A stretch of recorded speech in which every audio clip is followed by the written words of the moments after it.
evening, Avram. Hey. How's it going? It's going pretty well. What mic are you on? Oh, let me check. Let me see if it defaulted to. Yeah, I'm sure it defaulted to. All right, how about now? There. That sounds like the Avram I know. Yeah. Oh boy. One of those days, Another huh? day. Yeah. Also, I got two shots today, so I'm starting to feel a little. What? You go Little to the weird. Wild West? That's Pow pow? no, two vaccinations. Ah, Yeah, two vaccinations today. that's better. Want to get them out of the way. Sure. Uh, but whenever I get my flu shot, it doesn't matter if I also get the COVID shot. Whenever I get my flu shot for the year, I get really just headachy and tired. And I was feeling fine the first until like about half an hour ago. Hmm. So go figure, it's catching up to me. I got a shot at like 4 o'clock, Oh. but Okay. you know, it is what it is. It's fine. It's cool. I'll deal with it. Got. I mean, That's all we can do. gotta do it. Uh, uh, yep. So, all right. Let me see what else. What is on our agenda for today? Las Vegas hackers, Unity fee. Microsoft allows bet. Right. Yeah. Okay. I looked at all this the other day. I was just the EU one. I don't think I saw before, but yeah. Um, Pretty straightforward. It's yeah. the same. The It's hack the same thing. the It's the hacker same one. thing the FTC did in 2018. Literally the same topic and Yeah. everything. Trying to remember. I got something from ByteDance the other day, and I was like, "What is this ByteDance thing?" And then I realized, oh, it's the same people who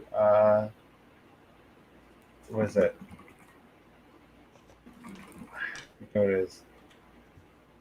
Yeah, yeah. Anyway, well figured. All right. I'm going to.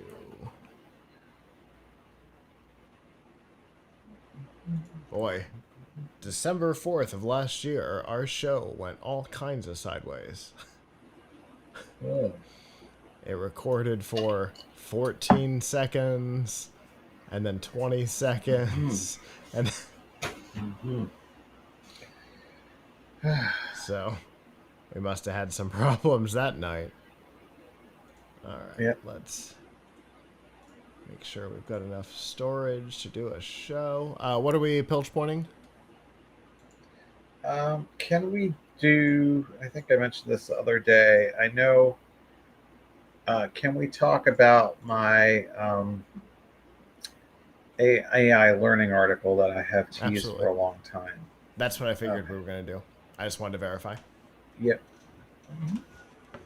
Sounds good. It's even referenced and linked in That's the right. You Microsoft mentioned it story. in the Microsoft story. Yeah, that's right.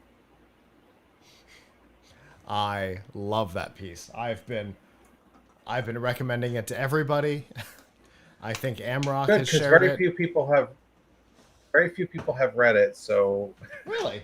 so, and I put a lot of. I mean, listen, it is what it is. Sometimes you put very little work into something and it gets a lot of visits, and sometimes you Yeah. put a lot of work into something and it doesn't get much. Falls into the latter category of like, I worked on this to some extent for 3 months. Mm-hmm. Well, I mean, I wasn't writing the article for 3 months, but I was doing Right. collecting interviews that I used for this for like a period of months. Anyway, Well, I'm doing what I can. Just so for thanks. I'm trying. for some inside Yeah. baseball stuff here. Brandy from Scout Liar, she also works with us at Amrock, is going to do she does teaching stuff. She's gonna do a teaching guide on the MSN story, and she's going to include yours for in the thing for teachers. Cool. Wait. Is she talking about my story about how MSN is full of garbage? About how not MSN. Well, see, I guess MSN, but the widget tool is full of garbage. No, in this Or is case, it? it's because of the AI stuff. She's going to include your article. She's going to link to your article in the thing. Because I'm a world class complainer, so I have complained about both AI and MSN in recent months. So I can complain with the best of them. I'm just going to say like that's my talent. Anyway. Oh, that's funny. All right. I think everything is in place.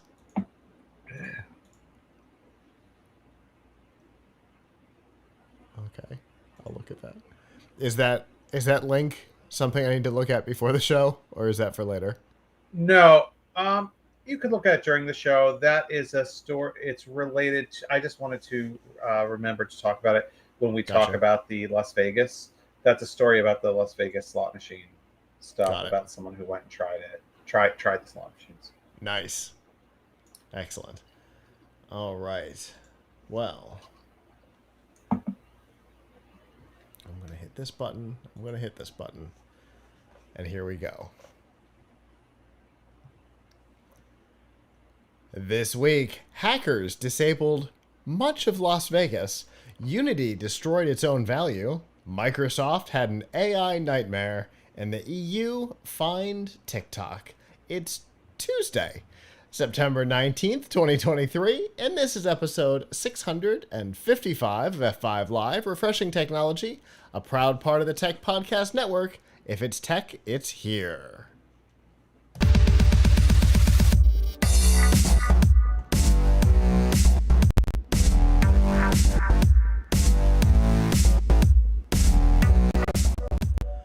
Wherever you are and however you're accessing our show, whether it be on social media, Facebook, X, formerly Twitter, Instagram, or Snapchat, through our live streaming services, livestream.com, Twitch, our new friends on Kick, or YouTube, where you can join the community and get ad-free episodes of F5 Live and Piltch Point. Thank you for making us a part of... Nope. Or on our website, PLUGHITZlive.com. Thank you for making us a part of your day. There are two ways that you can do that. Normally, Sunday nights at 9 p.m. Eastern, you can go to f5live.tv/join us. And there you can chat with us in the studio and give us your feedback on the topics as we talk about them. If you're not able to join us live, that is okay. PLUGHITZlive.com/subscribe. There you'll find all of our shows, including F5 Live, The Piltch Point, PLUGHITZ Live Presents, and a whole lot more. And of course, you'll find all the ways to watch, listen, and follow along. Now, I don't know what our live viewers are seeing tonight, if you're seeing any jittering in the video. If so, I apologize. There's a reason why we're running tonight instead of on Sunday when we had everything scheduled. We had some computer problems, and we're currently running at half RAM. So the fact that it's running at all is pretty impressive. By the next episode, we'll have everything back up and running. So if you're seeing anything weird, I apologize. It is what it is for tonight. Anyway, that's been my last couple of days, Avram. How have you been? Oh, a lot going on. I'm working on a PC build, which I won't talk too much about because it's something I'm covering. And I've had some real frustrations there, let's say. I feel a little, I understand. If I start acting weird, it's because I got a couple of shots today, like my flu shot, which always make me feel like a little weird and woozy. But not bad, lots lots to do, lots to work on. Too much, I guess, which is always better than not enough. Um, so, uh, yeah, that's that's my story. I mean, I'm trying to, uh, like I said, challenging PC build for something that I'm testing. Some other stuff, of course. I've worked a lot last week on a big AI story, which we'll talk about later. Yeah, it's been a it's been a week. Yeah, it's been a few days. How about you? You know, I totally understand having PC build issues. Yeah, it involves trying to fit a graphics card into something that's a kind of undersized case, and oh, and 3D printer issues too. I have a new 3D printer here, which I would love to talk more about once I fix it. Um, uh, is an absolutely fantastic 3D printer, but but somehow, except for the fact that it is very, very, very difficult to clear printer like jammed filament from it. Mm. And so I have to it has a special kind of nozzle, and like the filament got stuck in the nozzle on like my third print with this printer, Oof. and there's like no way to get the filament out. Like I tried, like spent like 6 or 7 hours trying to get the filament out in different ways. They had some you have to take off the fan and take off the whole like the thermistor and all kinds of stuff, and then like trying to one of the recommendations they have is to take a blowtorch and blowtorch a wrench and try to stick it in there to melt the Oof. filament, but that didn't work.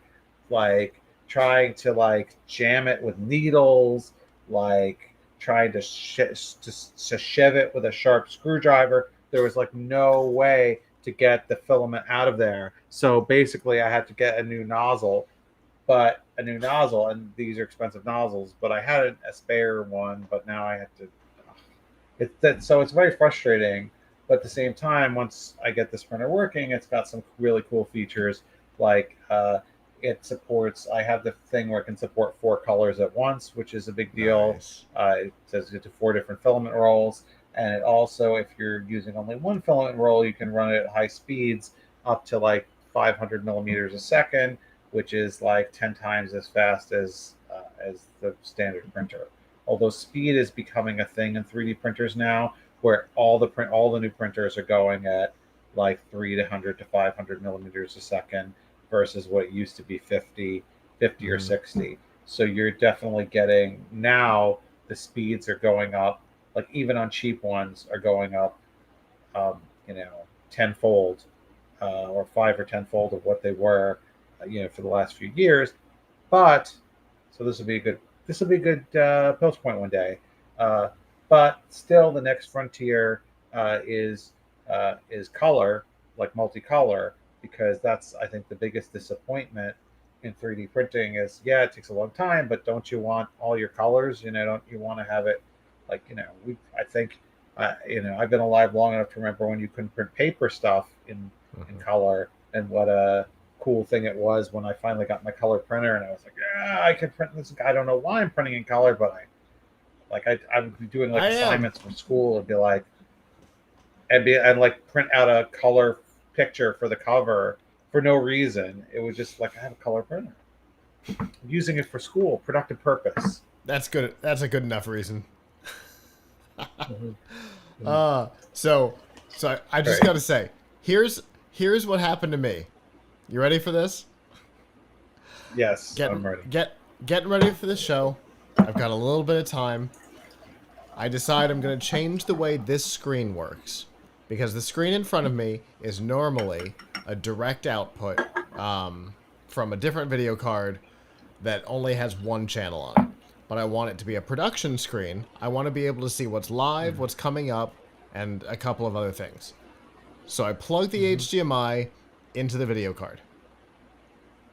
That's it. Somehow, Yeah. plugging an HDMI into the video card, um, killed my RAM controller. Mm-hmm. So now I can only have one stick of RAM on the board. Oh, If I have two, no. So here is its friend. oh no! What kind of motherboard was it? Uh, MSI. No, no, no. MSI? Like what chipset? Oh, Which is it? What? AM4. It's No, a that's the third. socket. Yeah, it's a third gen So what? Threadripper What? that's in it. Oh wait, that wouldn't be an AM4 then, because Threadripper. I don't think Threadrippers are AM4 socket, are they? I Okay, thought I don't know. Threadripper's another socket. I don't know. Because I think that's TR4. I believe All you. right, no, I just mentioned it. Yeah. All right. Well, I don't So know. that I was a don't lot of remember fun. much, but that I remember. I hate when that happens. Yeah. But Two seemingly unrelated things. So I'm on the phone with my brother as time is ticking down to the show, and we're pulling the video card out. There's another card in there that's for SDI. It's a production video card. That thing's gotten ripped out. We're going through this whole thing, and then I go, "Hey, there's a debug screen on this motherboard." So it says 0 delta. We're like, "Oh, that's RAM." So, right. anyway, Yeah. I'm running on one stick of RAM tonight. So, like I said, if things are a little shaky tonight, that's why. But we'll get through it. And speaking of getting through it, we have a lot of stuff to talk about tonight. So let's get down to it. If you are on Facebook or Twitter/X, whatever you want to call it today, you're about to go dark. Time for you to join us over at f5live.tv/join us or directly on Twitch. And we'll see you over there.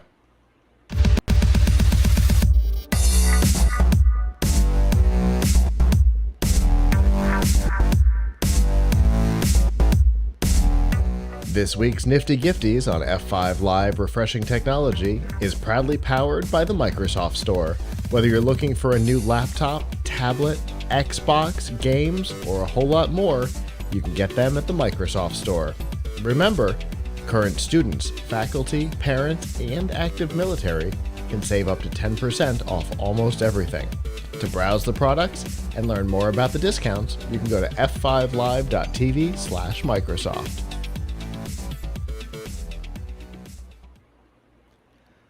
So we've got an interesting cybersecurity story this week.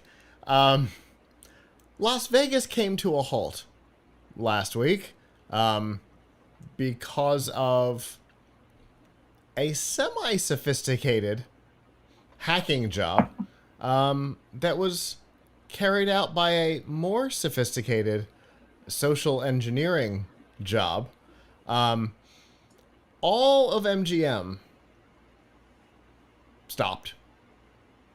A couple of weeks ago, apparently Caesars Entertainment saw the same thing. Turns out it was all from the same hacking group whose name has escaped me. It's something with a double S. Scattered Spider. That's the one. Scattered Spider, right? Yeah, that's the one. It's a group of young kids, 19 to 22 mostly, and they've had some high-profile hacks, almost none of them using actual hacks. Almost everything they've done so far has been because of social engineering. If you don't know what social engineering is, that is hacking a person rather than a computer. So, in the case of MGM, here's how they did it. Somebody went on LinkedIn, clickety-clack, went looking for somebody that worked at an MGM hotel in Las Vegas. Got their name, then called the help desk and said, "I'm LinkedIn person. I'm not on site. My password's not working. Can you reset it for me?" And they did. That was it. A 10-minute phone call. So, but when you said, "Can you reset it for me," though, did they not reset it to that person's phone? Use a factor of authentication for that, like the person's phone or their email? So they have already possibly had access to the IT provider. And the reason I say that is they did with Caesars. So my guess is that this one went similarly. They pulled something very similar at the IT provider for Caesars that got them into the network. My guess is this was somewhere in that vicinity, but no, there does not appear to be any evidence that any 2FA or anything like that was involved. They just reset the password. They're like, hey, can you reset it to blah, blah, blah? And from what I can tell, somebody went and reset the password. So, so, so I see. I mean, I don't know. I guess I don't think either of us have all the details that we would want Sure. to speak about this with great authority. And we never will. But I, and we probably never will. But I, I feel like there's a lot wrong with this story, right? Like, one thing is, shouldn't so there ought to be a second factor of authentication. There ought to be something that you do to prove who you are if you're calling the IT department. Second of all, like, I don't know what they meant. Like, was it their password to their email, and then their password for their email was the one was a login for everything else, and there was so one, there ought to have been a 2FA of some kind, and even if their password was reset, the account itself should have had a 2FA. Like, if they are using single sign-on from Google or something, they could have made it single, made it so you need a second factor. The other problem that I see there is whoever it is they looked up on LinkedIn obviously had administrative rights, right? Or did they use that person to then send a phishing mail to somebody else? Because, like, if you like did that as me, right, you would have certain rights, but you wouldn't have the rights to all the servers and admin and everything like that. So they had to have gotten in as somebody who was like root or something on a whole bunch of stuff. Yeah. And then that person didn't have 2FA, and that person also used the same password for everything, because that's another thing. Or unless they were able to reset, like, like, let's say, I don't know, it was somewhere there was like a Linux server or something, and the person had to log in there to control all this stuff. Well, now that you're saying that person also was using the same password for the Linux logon, or they had a single factor for that too, and then therefore they were able to reset the password on the like there's just a lot wrong with this, because it sounds like either there was a single password for this person's accounts on everything, or some sort of single sign-on. They were able to reset the passwords on any subsequent accounts once they had without their another email factor. Or whatever. Once they had their email, which means that not only was there a single factor for the email, but that means there was a single factor for all of their authentications too, right? Yeah. Like, or it could have been as simple as they got into somebody's email, and from a corporate email address were able to gain access to like a corporate mailing list and sent out an attachment. Right. So if they were trying, like, so if they used it for like further phishing, or just hoping somebody would click the link, because what happened is ransomware software got installed. This is the same thing that happened with Caesars a couple weeks ago. Caesars paid the ransom. They wanted 30 million. Caesars gave them 15. They bargained. Yeah. Yeah. Apparently, they paid him 15 and they let go. I mean, listen, I guess I would take the 15 too, but I mean, I didn't think you could bargain with ransomwares. I mean, apparently you can. Who knew? So, yeah. So we hear hacks, right? And, we talk about them all the time. Yahoo was hacked and everybody's email was compromised. 173 million or something like that. You know, Home Depot was hacked and some credit card information got out. Target was hacked and some credit card information got out. So so what there's been ransomware in governments where you can't get into your laptop until, you know, the government deals with it. So what happened here? Everything. Everything was connected. Down to the case that they had to give out physical keys to unlock the hotel room doors because Yeah, it's amazing. doors didn't work. Elevators didn't work. All of the slot machines seemed to be down. I saw photos of all of these digital slot machines with just black screens with some red and white text on them and then a yellow thing at the bottom. None of them I could read well enough to know what they said, but they were surprisingly colorful text. The ATMs stopped working. So if the credit card processors didn't work and you wanted to pay for something in cash, womp womp, that's not going to happen either. I mean, this brought MGM to its knees. It's impressive. Yes, it's amazing how. So you said in the article that it's not very sophisticated, but they managed to do a lot of damage to Mm-hmm. take control. Now maybe it's just that easy. What's really weird to me is, so I shared in the chat room an article that someone had shared with me from a site called 404 Media.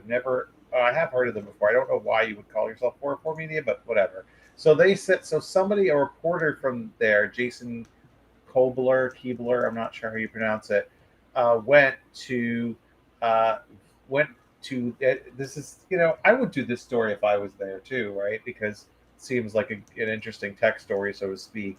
He went to an MGM casino and to gambling under these hacked conditions to find out, just how bad it is, right? And it's pretty bad.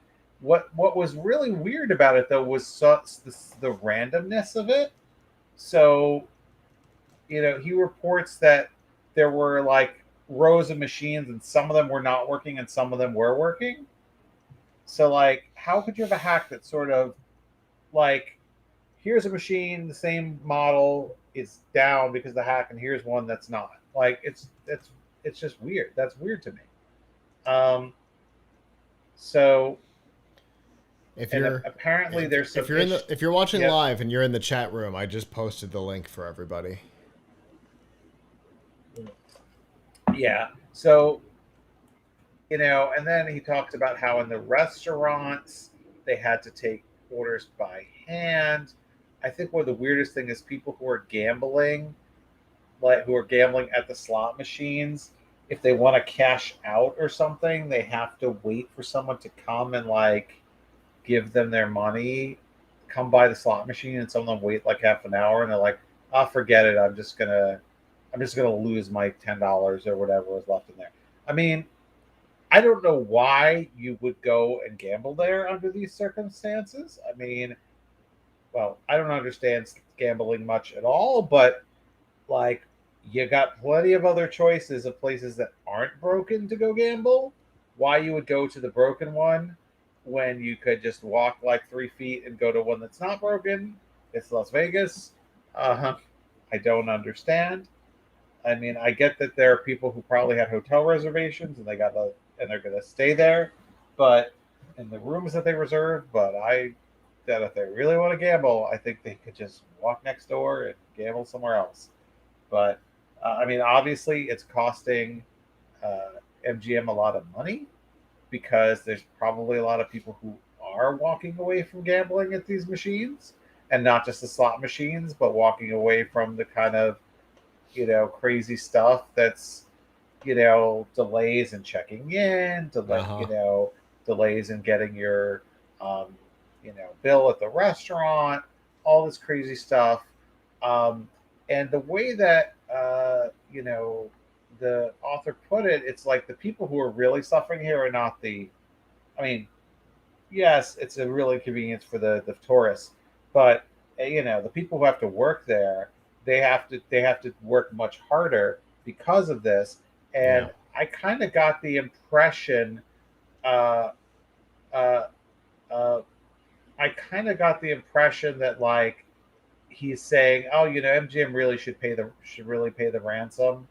Uh, and seemingly a lot of the staff kind of told him, hey, we really wish they would just pay up so we could get back to business as usual. Yeah.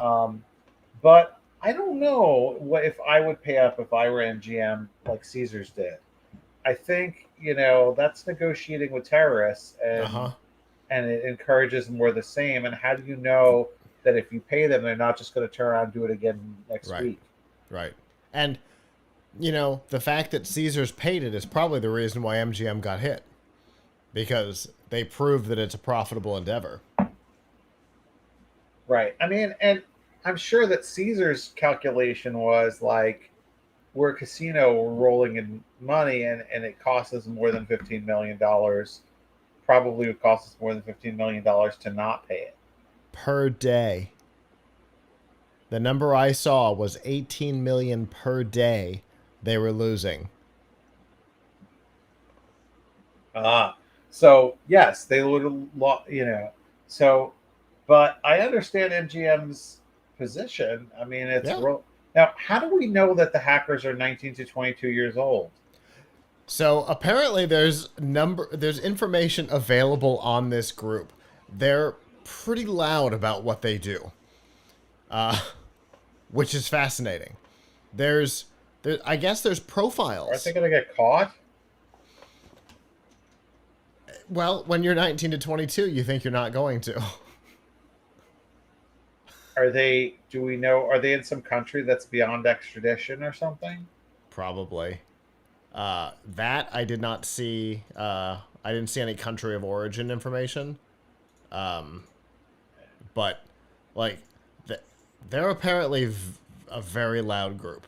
They're not afraid to talk about what they're up to and who they are. Obviously, they don't put names out there, but they've got their hacker names. They're not spinning around in phone booths, but you know what I mean. They've they've got their hacker pseudonyms and ages and profiles and the whole thing. Oh, wow, this is very interesting. Scattered Spider is believed to be primarily made up of operatives based both in the United States and the United Kingdom, according to Wikipedia, which is, Oh, of course, never wrong. But so that's pretty bold right there, because if they are in the United States or the United Kingdom, they will, you know, the authorities can get to them. yeah. Whereas, if they were in China or Russia or something, I don't think much could happen. But Okay, so here's a story I didn't see before. MGM hack followed failed bid to rig slot machines. They tried to rig the slot machines. It didn't work. They're like, all right, and just pushed them over.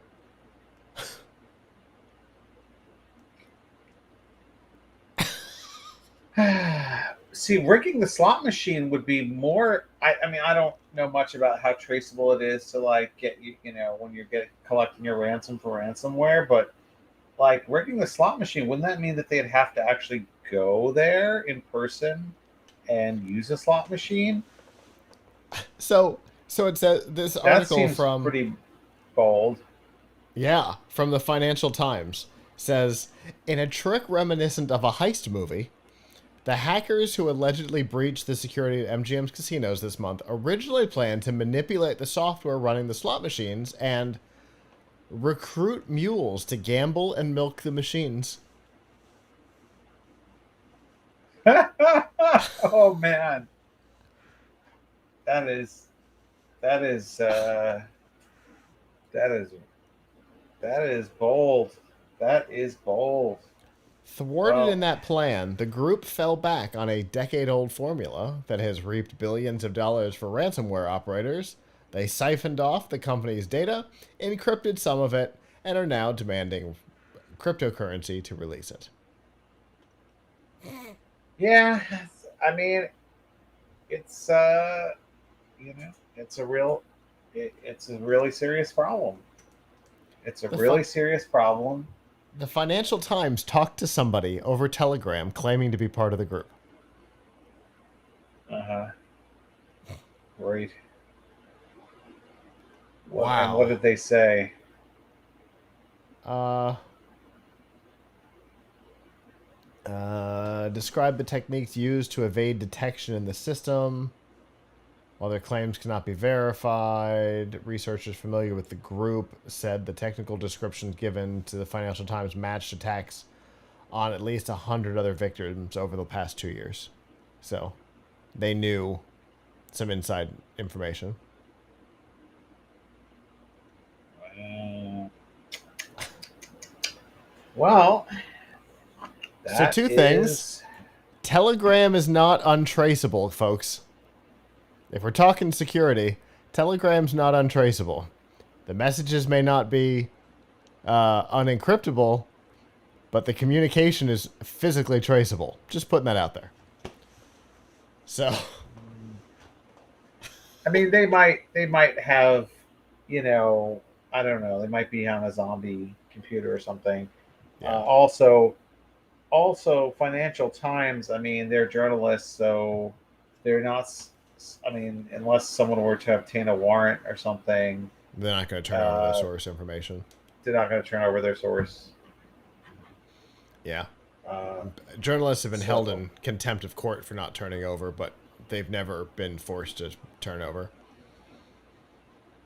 yeah, I can't see how. I mean, whoever conducted that interview, they're not going to want to turn it over. I wouldn't. No, of course not, because you'll never get No a credibility. confidential source again. Yeah, no credibility. So can't do that.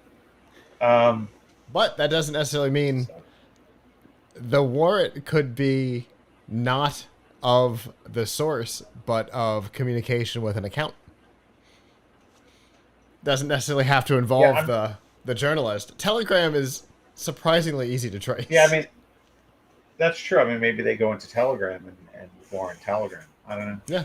All they have to do is know one of the accounts in the conversation.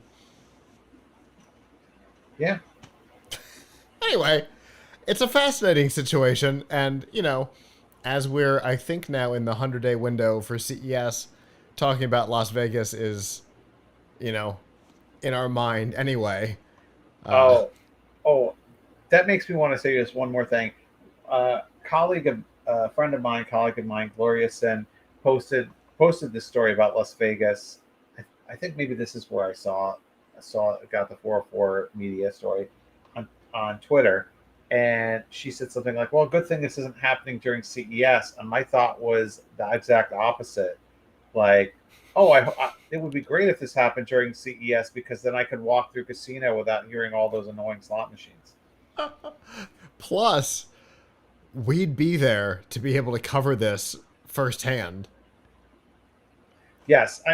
I mean, I don't see. I mean, I guess it might be an annoyance if this happened to everywhere, and then I go to get my Panda Express and I have to pay cash or something. But like um, other than that, I don't really see the down like see how this would I be a downside for CES because I hate gambling, so and I uh hate the huh. annoying noise and crowd of casinos. So if this stopped the casino part of it, it would be great for me. I also have a feeling that somehow we'd figure out how to do a short show from the casino on the topic. Yeah, it would be. I mean, it would be kind of interesting, but at the same time, at this point, it would be old news because it's happened before. Yeah, exactly. Well, if they've hit over 100 people, 100 organizations before, my guess is they're ramping up in style and severity. That usually means that they're going to get caught at some point because you start getting more reckless. Yeah, So we'll definitely keep an eye yeah, on it this sounds group like. and see what comes of it. Yeah.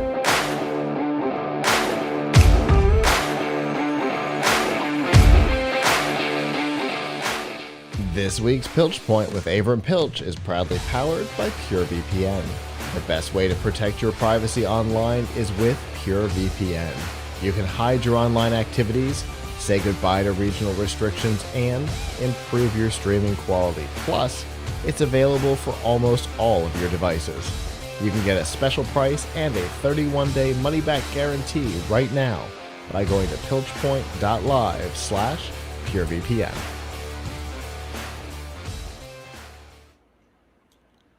All right. You have been working on and teasing a story for quite a while, and that story came out this week. Yes. So we've talked a lot about AI and large language models and some of the intellectual property issues, but I think I really wanted to take a step back and talk about how AI is such a broad term, so we shouldn't say that. How large language models, generative AI, the things that we are using, people are using like ChatGPT and Google Bard and Google SGE and Bing Chat, which is really GPT-4, and Llama and all of those, and even the image one, Stable Diffusion, learn. How do they learn? It's really important to understand how they learn and how they don't learn, so that we can kind of get past one of the really key problematic arguments that I'm hearing a lot from people that I know and respect, including members of my own family, like my mom, who doesn't know much about technology. Like, I showed her ChatGPT and she said, I don't know what to do because, the machines are learning. Like, the machines are, what can we do to stop them? Because if a person can learn, can learn this, a machine can learn it too. And I've heard this so many places. The New York Times ran an op-ed from one of their writers, Farhad Manjoo, who said, it's perfectly okay. I don't mind if machines ingest my text, because I would let a person be inspired by my work. So why should I treat the bot any differently? Matthew Sag, who is a law professor who I interviewed and who also testified before a congressional committee about AI, said that the right way to think about an LLM is as a student learning. That is the way to conceive of them. Well, if you think of it as a student learning, then you're allowing. Then what you're saying is it's okay for these large companies that own the software and the hardware, OpenAI, Google, Meta, to just take content from the internet, suck it into their database, and then use it to generate to what we call train the software. But even the term training is kind of a loaded term because it's anthropomorphic. It's training. Well, a person can train too. We need to get past this for a few reasons. One is, obviously, there's kind of a legal and moral question of, is it okay for them to just go out onto the internet, scrape billions and billions of web pages, and many of which are copyrighted materials, take them and use them to create their software? And then, is that legal? Well, we're going to find out pretty soon, because of a variety of copyright infringement lawsuits that have been filed. And the answer may be different in America than it is in the EU or elsewhere. But putting aside the legal question for a second, the logic behind the legal question is kind of the moral question. Well, if it's like a person, I can't stop it from learning. Just let it learn and be inspired. It's creative. It's a thinker. It's not a thinker. So we need to talk about how the machines actually classify information and learn. So I want to share some. Now I've got a really detailed article about this called "AI Lie: Machines Don't Learn Like Humans and Don't Have a Right to Learn Like Humans." But let me show you. Let me show you something. So, if one thing that I think is kind of interesting, and granted, we could the human mind is interesting, and nobody knows exactly how the human, all the intricacies of the human brain. But here is how here's what happens when a large language model like GPT-3 or GPT-3.5 or GPT-4 reads text. It takes it and it converts it into something called tokens. So, uh, if you take text like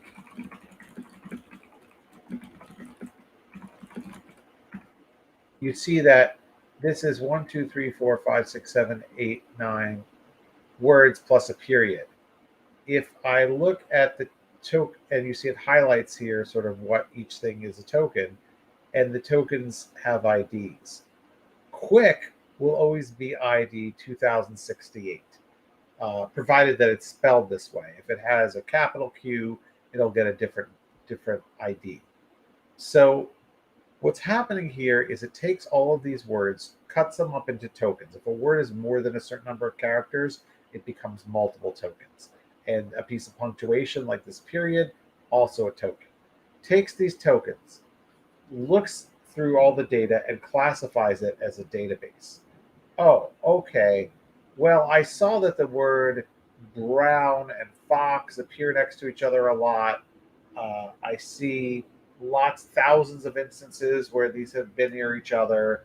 I take this formula and I do it across, you know, thousands, hundreds of thousands, millions, billions, trillion parameters, so that my database, my software can very accurately predict what to say.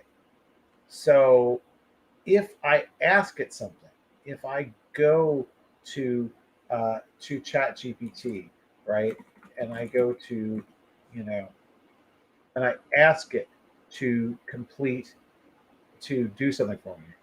It's a little looks blurry on my screen. Can you see it, Scott, or is it also blurry for you? No, it looks. I think it's okay. My pictures are real Okay. small over here, though. Okay. So anyway, so let's say, for example, I ask it to complete the phrase that begins with the quick brown fox. All right. So I'll ask it to do that, and it says the quick brown fox jumps over the lazy dog. I mean, how does it know that? It knows that because it's looked at the internet, it's looked at and other materials, books, other things that were fed into the database, and and it's a very quick, great organization, great quick response, all things considered, the amount of data that it's dealing with, and it's figured out that when I say complete the phrase, what that means, what it expects, what I should be expecting it to do, what begins with, you know, what the beginning of the phrase is, and then how to finish it, because it's predicting. It is a wonderful prediction engine. It predicts what the right response is based on other responses it's received. It's in its training data.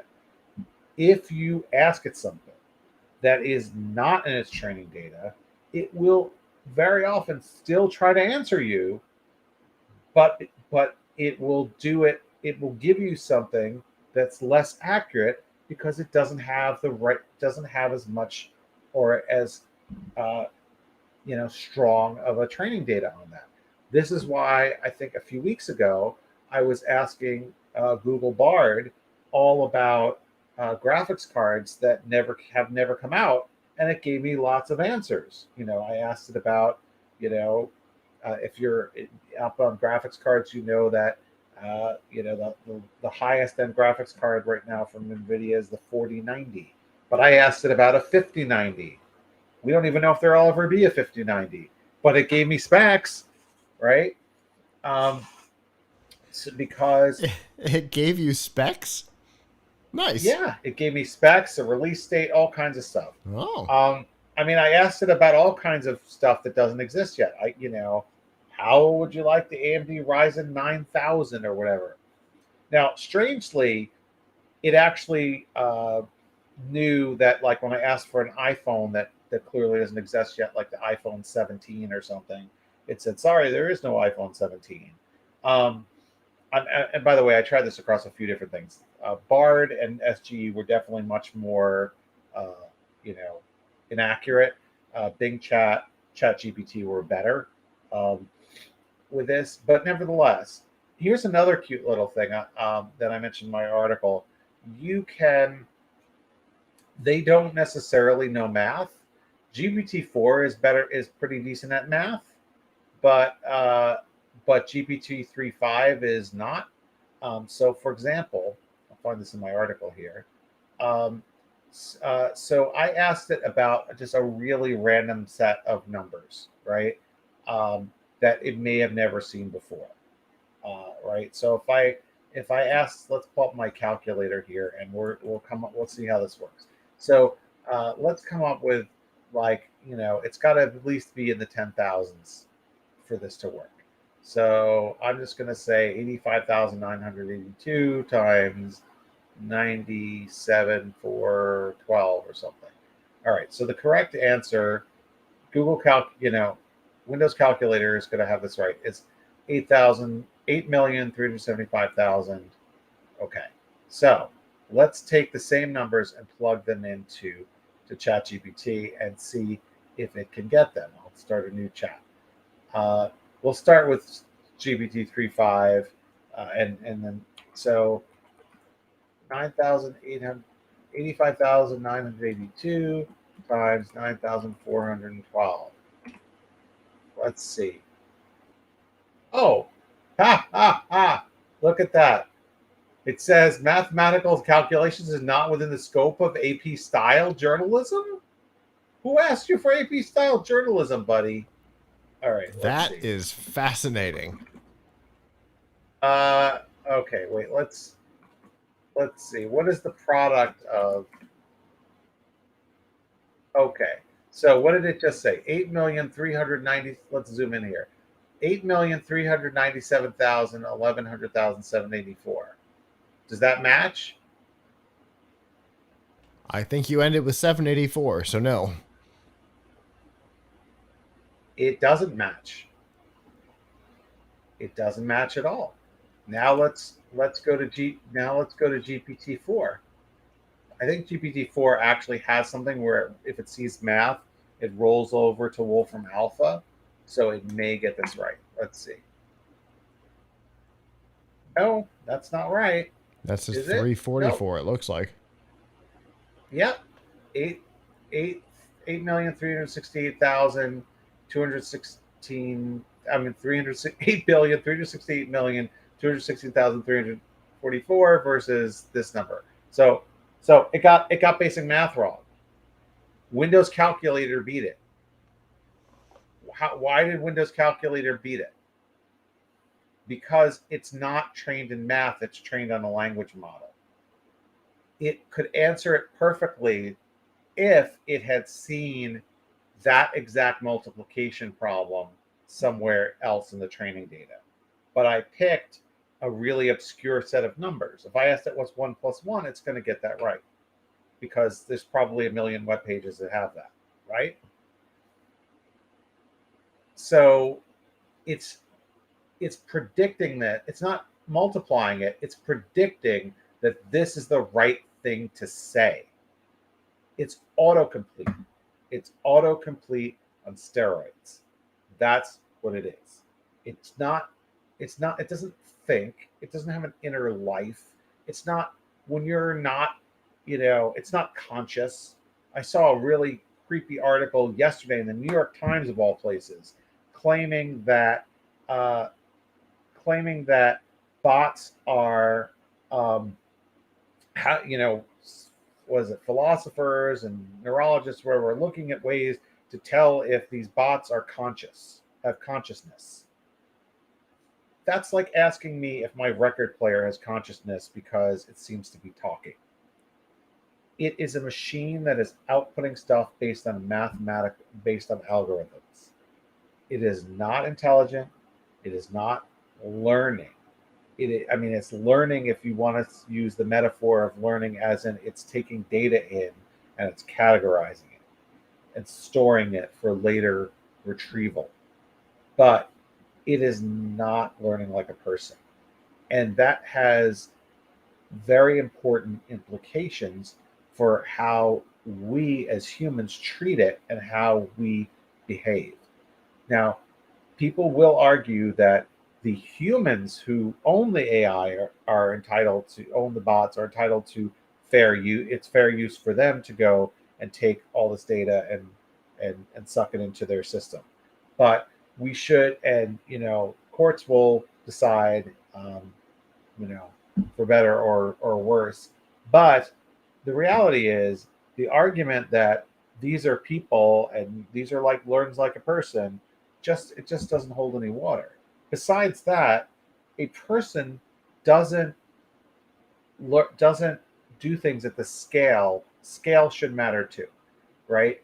Do you know how long it would take you to read the amount of data that is in GPT-3 as a human if you were reading 300 words a minute, um, and you never slept or took a break?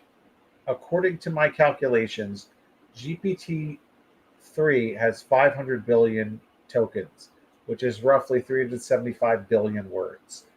If you were reading that, it would, at 300 words a minute, it would take you 2,378 years to read all of that. Now, you and that's assuming that you remembered it all and could instantly recall it. It's not humans and machines. It's not right to say, oh, if I as a person can go out and read all these articles, a machine should be able to do it also. It's not. Machines do things at a different scale. Machines are not people. Machines learn in a different way. They are databasing stuff. You do not, we don't, I can go to a concert, enjoy it as much as I want, remember it always. But if I bring a tape record, if I bring my phone and I start recording, or I bring a tape recorder, that's illegal. Now, lots of people do it, but it's illegal. Like, so we need to we need to make a distinction between how people learn and how machines learn, because there's just a lot of, I think it's very dangerous that people believe that machines have kind of a right to learn. Oh, well, if a person can learn, the machine should be able to learn too. It's all learning. It's all, the machine should be able to be inspired. It's just not, it's just not the case. Like, it's just not, that's not how we treat other forms of technology. We don't say you can go and record anything that you want. We, and even for personal use, we don't say you can just record anything you want. So I think we need to really dispel this myth. It's also dangerous in that it's fueling doomerism, and doomerism is fueling it. But you know what I mean by doomerism? I assume the impending doom. I don't Well, know. like, there's, so a lot of, so you've seen a lot of people who are heavily invested in machine learning technology, like Sam Altman, CEO of OpenAI, go and testify before various governments that they need regulation because, AI is going to kill people and put us, and it's going to be like Skynet or something like that. That, so I think we recently saw, like, the EU was saying something like they have to take immediate measures to stop, the encroachment of AI, to regulate AI. Meanwhile, the companies that want you to regulate AI don't really want you to regulate what they're doing. And if it's so smart that it's like Skynet or something, then then of course it has a right to learn because it's smart. It's a being. Oh, So they're distracting you from a massive intellectual property theft by pretending that these text completion and graphic completion engines that they've made are are sentient in some way, and we've got to be afraid of them. Now, by all means, there's some physical danger here too, in that if you were to take one of these bots and hook it up to something where it had the power of, life and death, I'm sure it would screw up because we see a lot of mistakes. So in that respect, it's dangerous, but it's not dangerous in the respect that it's so smart and it's going to decide that it wants to take humans like in the Matrix and put them in a bunch of pods, or it's going to be like what is it, Whopper in War Games. So like all of that fiction that's being fed into by some people who have a great interest in having you believe it because it makes their stuff seem more potent and more powerful than it is and not like a bunch of intellectual property theft. So I think we've got to debunk that, see these things for what they are. The fear of them becoming destructive is also dangerous. uh, did you see the Time magazine op-ed that was published in March? Unbelievable what that guy said. So there No. was a guy, uh, where was it? Uh, so after, so first of all, OpenAI and Bing came out with a paper in March saying that they saw sparks of general intelligence in their GPT-4 model, meaning it's learning things and it's so smart it's starting to learn on its own. However, a lot of some other researchers said that's just confirmation bias. However, there was a guy, I'm trying to remember his name. Oh yes, Eliezer Yudkowsky said that if that there should here, I'm just going to read you a passage from his crazy op-ed because this came out in March, but I just was called attention to it by someone that I interviewed saying how dangerous and crazy his thing was. He said, here's what he says, because he's supposedly an AI researcher too. That's the best. He says, shut down all the large GPU clusters. Shut down all the large training runs. Put a ceiling on how much computing power anyone is allowed to use in training an AI system and move it downward over the coming years to compensate for more efficient training algorithms. No exceptions for governments and militaries. Make immediate multinational agreements to prevent the prohibited activities from moving elsewhere. Track all GPUs sold. If intelligence says that a country outside the agreement is building a GPU cluster, be less scared of a shooting conflict between nations than of the moratorium being violated. Be willing to destroy a rogue data center by airstrike. But okay, so they could just be mining Monero. Yes. No privacy problems there with people tracking how many GPUs you bought too. You, it, You have too many graphics cards. it could be a new Game Pass data center. Yeah, I mean, yes, right. So Sociopathic. This is. this this this was published in Time magazine and written by a guy who supposedly knows about this stuff. So I've you put really this link in the chat too. So if you're watching this live, the link is in the chat. I mean, this this could lead to actual violence Yeah. because somebody could see this and be like, holy cow, the AIs are coming to get us, and they could commit an act of terrorism, Yeah. and This is and actually this hurt is the somebody. this is the kind of thing where somebody who's not right in the head reads this that seems to be written by somebody who's not right in the head, and their neighbor receives a big box with the Nvidia logo on it, and they just lose their mind. Right? I mean, like, Yeah, obviously there's some yeah, jokey stuff in what I said, but not that much. right. It's dangerous. This is dangerous thinking. It's very. This is. I mean, I don't want to say thinking. This is a dangerous, uh, illogical myth, right? Like, it's dangerous. People need to be educated about how these things work. That doesn't mean that they're good. That doesn't mean that they're bad. There's good uses and there's bad uses of them, like any tool. Uh, People are trying to make you afraid of some science fiction bad use of it, where it becomes super smart and takes over the world. I think you should be concerned about the fact that the companies that are profiting off of this software are running roughshod over data that they don't own, whether it's copyrighted information that someone like me makes a living off of writing, or it's your personal information that you're putting up on the internet.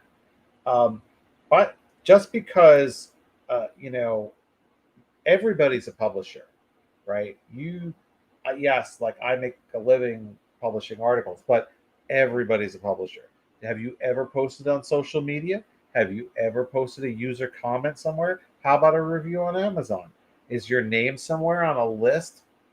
Hey, they may even take stuff that information that's not even public. Like, we know that some of the information in some of these training models has come from things that are behind paywalls and things like that. So I really do not assume that your data is not in the training set, because it could be. Like, ask any AI bot about yourself. If it can answer the question, then it has information about you, and it might not be the right information. Um, you know, it might be defaming information because it's hallucinating.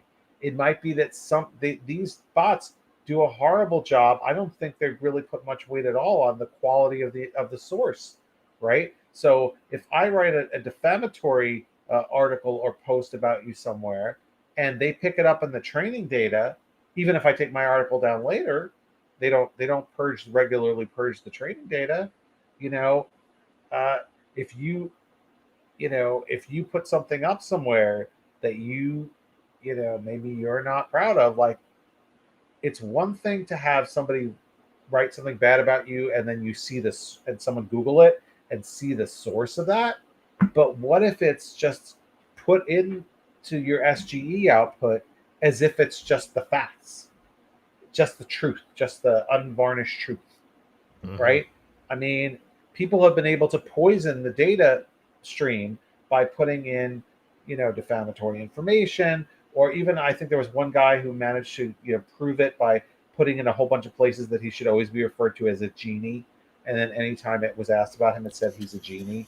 Like, I mean, that proves the point, right? That proves the point. Now, if I put up an article and I say Scott's a genie, someone's going to look at it and be like, that even doesn't know what he's talking about. He's nuts, right?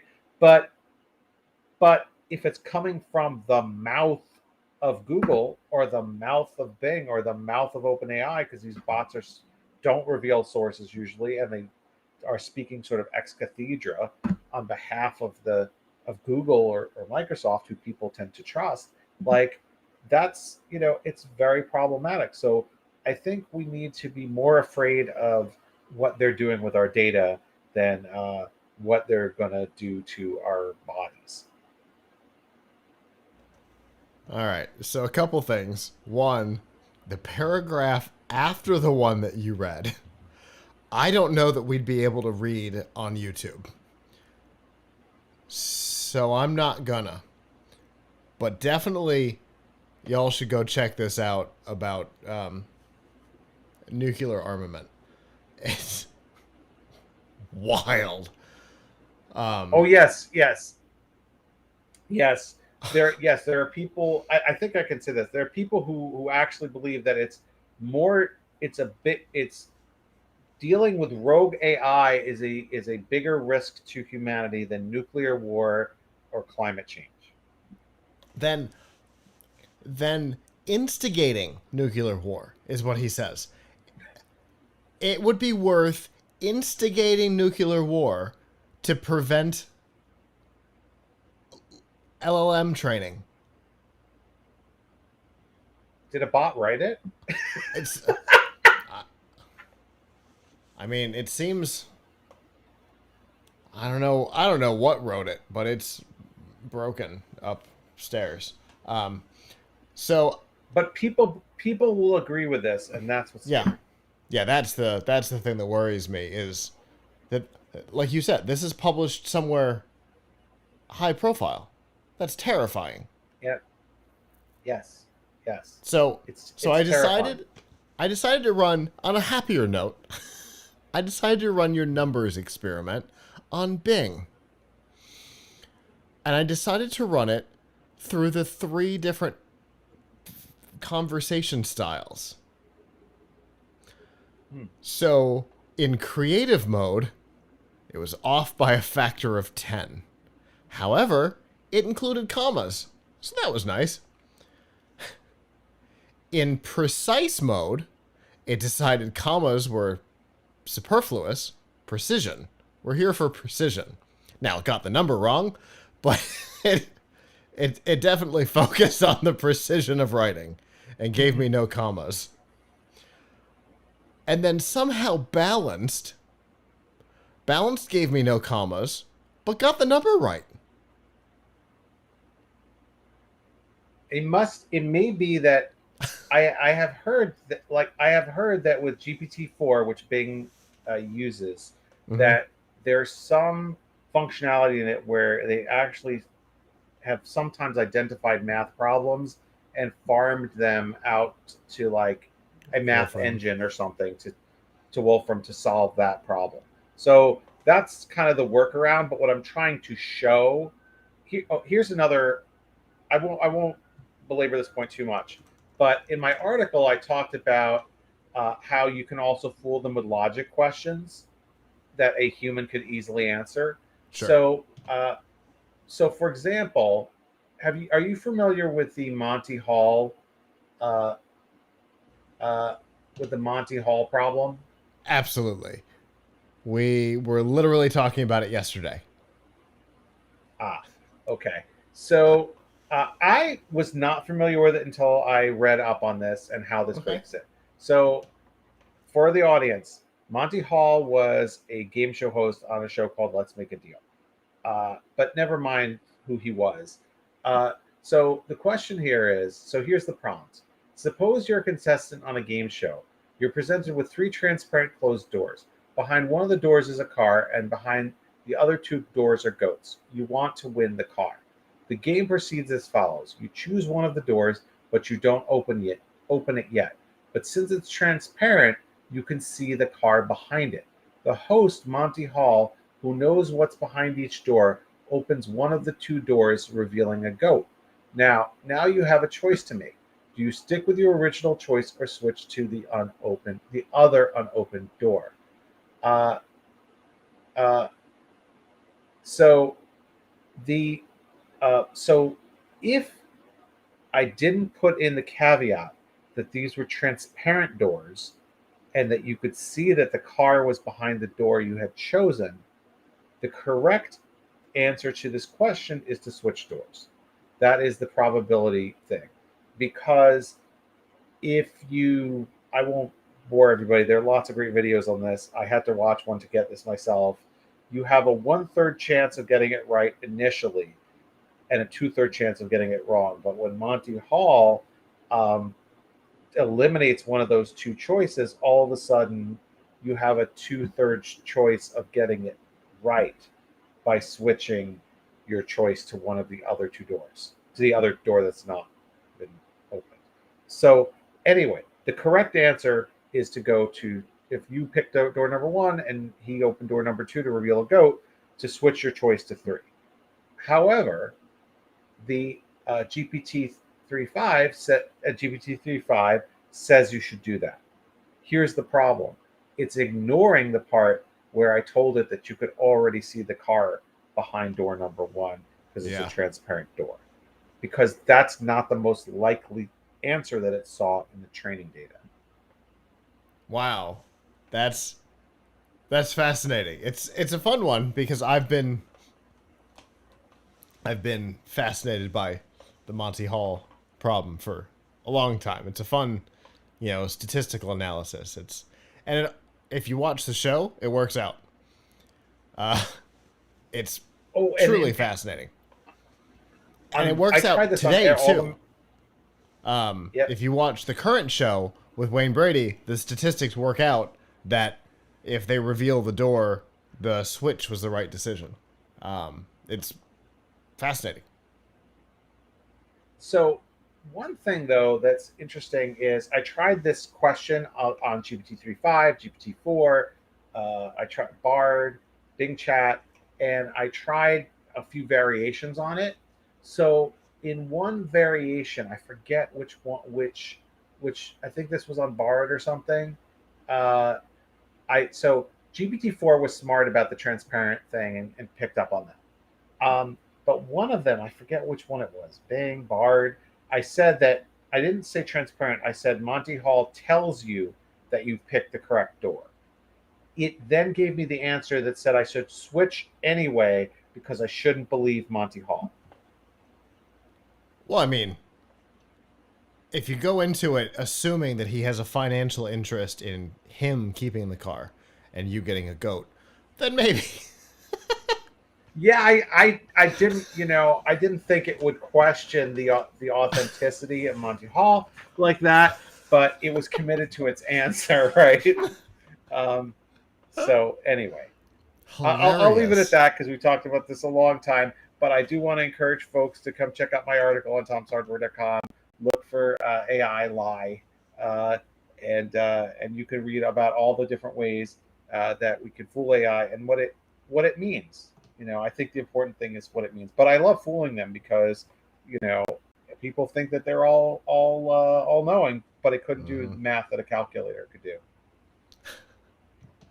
Well, I've got one little additional bit of information about my Bing experiment. Bing likes to give its sources, right?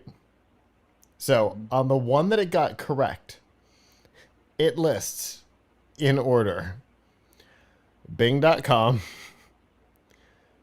Bing.com, TractorSupply.com,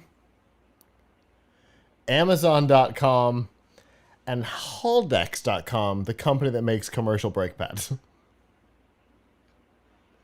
So I need to deep dive into this a little bit more, but I was having some conversations with folks about sourcing, and I complained that if Google would just do what Bing is doing and cite its sources, things would be a lot better. But what I've heard from people, and I haven't dug into this enough, is that a lot of the times when Bing is citing sources, they're not actually correct, and nobody's really clicking to find out. In other words, it's telling you to go to the brake pad site, but you might go there and it might have nothing to do with the answer that it gave. I went there. I have no idea. Right. So it's the concept of what it's doing is right. Like, good. They should cite sources of where they get information. But if the sources aren't actually saying that, it's even worse. Yeah. The Haldex website took me to a PDF about brake pads, a sales document. Right. And Tractor Supply took me to the filtered website for hydraulic hoses. So, well, I can see that. We're ready for Judgment Day. Yeah. Oh, I'm sorry. The Amazon link is for a utility pump. Just so we can round out what the 3 weird results were. Anyway, Always a fun topic, Avram. This one even more so than normal because what? And I also love that we managed to, resurrect Monty Hall there for a few minutes. So that's Yes, from the chat. always. This has all got to start somewhere. Well, yes, I suppose Yes. it does have to start somewhere, but I don't think Skynet is here. I think we're I safe mean, for I a little wouldn't give it the while. nuclear codes for sure, because it would probably it would probably have been trained on like, war games or something and start launching stuff off. But it's not because it's thinking smart, like, oh yeah, I want to do this, but because Right. it's just like picking bad predictions. Because it saw the movie. It's like, oh, I am supposed to do Yes. this now. It may be Yes, dumb exactly. now, but the aim certainly isn't to make it more dumb. Fair enough. True enough. Yes, but I don't think that it would become smart by doing more of what it's currently doing. Yeah, exactly. I'm with you on that. Well, Avram, fun conversation as always, and I look forward to what weird topic we talk about next.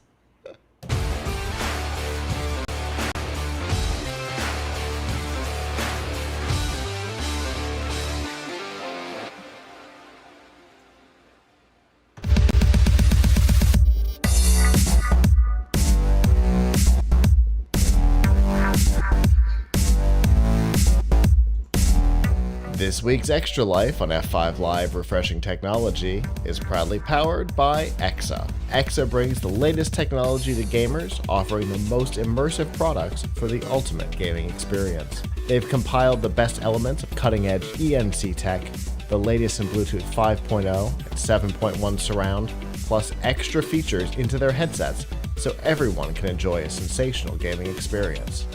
And they've got headsets for Xbox, PlayStation, Switch, and PC. Plus, they won't break the bank. Learn more about the headsets that are available and any current promotions by going to f5live.tv/exa.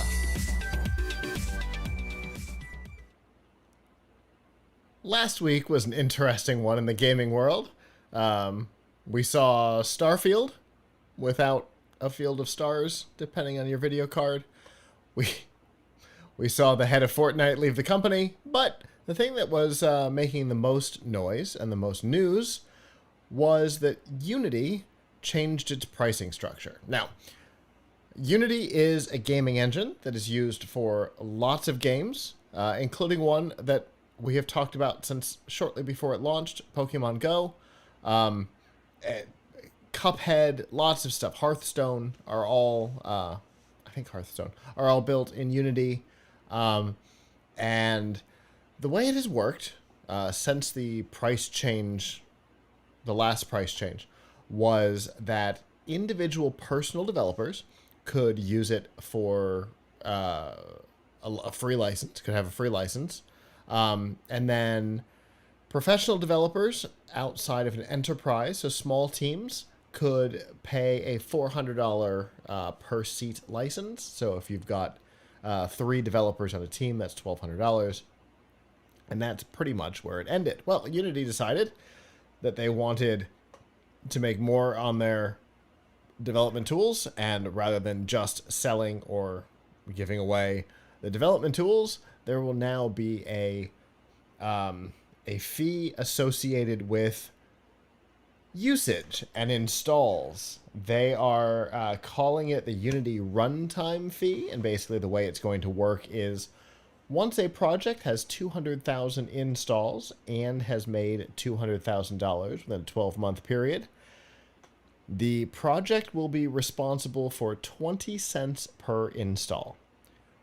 So if you've made $200,000 and have 200,000 installs, 40 of your 200K now has to go to Unity. Is that going forward, or if you already have them installed?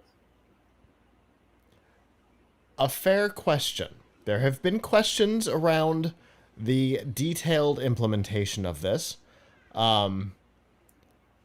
from what I can tell, based on these rules, and we'll talk about that qualifier in a moment. Based on these rules, I think it's any future publish, and it will be retroactive. What do you mean So, retroactive? You said any future. so if you put out a new version of the game, Pokemon Go puts out a new publish. Um, any installs on the project will then count. So what if it's a free game? You're still gonna have to pay, right? Correct. So you can't make a free game because you're gonna lose Correct. money. Correct. Or you have to have more in-game payment things. You've got to start making more per install. An ad-based free game, not going to work under these rules. Because I mean, unless you could. what if you download the game, open it up, go, this isn't the right one, and uninstall it? Still cost 20 cents. And they never made a penny. Well, I mean, I assume that again, like you said about purchases, somebody who is doing this would have to model the math. Like, oh, okay, we're going to lose X amount, but then each subscriber, each user is worth X. So if each user is worth $1, that's an average. It includes people who are worth 0 and people who are worth $10. Yeah. But nevertheless, it's still it's still you know yeah, it's still definitely discouraging people. Now I hear the community has not reacted well to this. Yeah. It's not usual that a subscription pricing model starts to trend on Twitter, but it definitely did in this case. Both gamers and developers slash publishers have responded very negatively to this. Everything from certain long-time Unity users and supporters in the development community saying, that's it, we're done. We're going to build our own engine, or we're going to look at Epic, or, Unreal, or, some other game engine. Which is, we're making a business decision. Here's where we are going forward. There was some of that. And then Unity had to close 2 of its offices because of death threats. So people have responded in a very wide range of ways. Some rational, some irrational. And since this article was published, things have changed some. To get back to the qualifier from earlier, Unity has said they are reconsidering everything and to hold off on panicking because we don't know. So they may have listened to the community, heard what was said, and potentially made future decisions based on community reaction. We see this in games and entertainment a lot. I mean, we can go back recently to the scary Sonic the Hedgehog rendering from the first movie, or we can go back significantly further where Sony saw the reaction that Microsoft got to their pricing model for the Xbox One, which was the exact same pricing model they were going to use for the PlayStation 4, and they changed it in the several hours between the end of Microsoft's press conference and the beginning of theirs. So the entertainment world is willing to listen to its user base. So it's possible that the fact that this got trending on Twitter may have actually had an impact. We will know. But not Reddit. Well, that's for sure. Talk about digging your heels in. Right, because Reddit got, this reminds me of what happened. I mean, this reminds me of what happened with Reddit, right? You had a lot of people closing the Reddits, and Going dark. the company seems to have won. The company seems to have won there, right? Because they didn't change their policy, and people have I think people have forgotten about it, right? I mean, Mostly. they There's had a still few few weeks there. There's still a lot of formerly public subreddits that are still private. And the reason that they did that is they wanted to screw up Google search results. They wanted people to click on Google search results and then essentially get a 401 error. You're not authorized to be here. Because they were hoping that, it would damage Reddit's credibility with Google, and page rank would start to drop, and it didn't work. That didn't end up doing what they had hoped. So I think they backed off on it some, but there's a lot of those subreddits that are still what they called dark, or in this case private. Yeah. So, But I mean, they it's didn't get what they wanted. They didn't get the reversal, the Twitter style API charges is what that one was all about. right, right. So they're still doing the API charges. Yep. So the the rebels didn't win. But on the Yeah. other hand, you talk about something like Sonic the Hedgehog, they did. And when you talk about something, I mean, there's a few things And like that. Now, that one was expensive too. The Sonic thing was apparently incredibly expensive to go back and change the model and they then should, re-render the entire movie. you know, but I have to say that, like, I gotta side with. I mean, I can't, with the Unity thing, I don't really know enough about the business model, and I certainly don't side with anybody being threatening to people at Certainly. all. But Terrible. so I don't, I think people are way overreacted.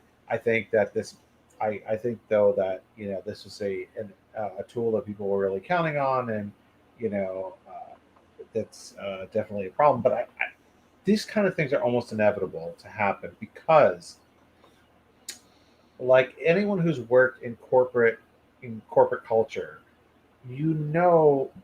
there will be people who will say something like, who will be kind of the naysayers, right? They'll be like, hey, I really think our customers or our users or whatever aren't going to like this, or our employees or whoever. Like, I really think this is going to cause a stink. And then Mm-hmm. there will be someone who's like more detached from the consequences, who will say something like, "Oh, come on, come on, this is good for business, you know, we don't need to worry about a couple of crybabies or something." Mm-hmm. And I'm not. This hasn't exactly happened in my job, but I'm just saying, like, you see things where there are people who are at a certain level in a company, are probably like the people who they want to implement something, and in an organization they want to implement something, and then there'll be other people who be like, listen, I don't think this is going to go over well.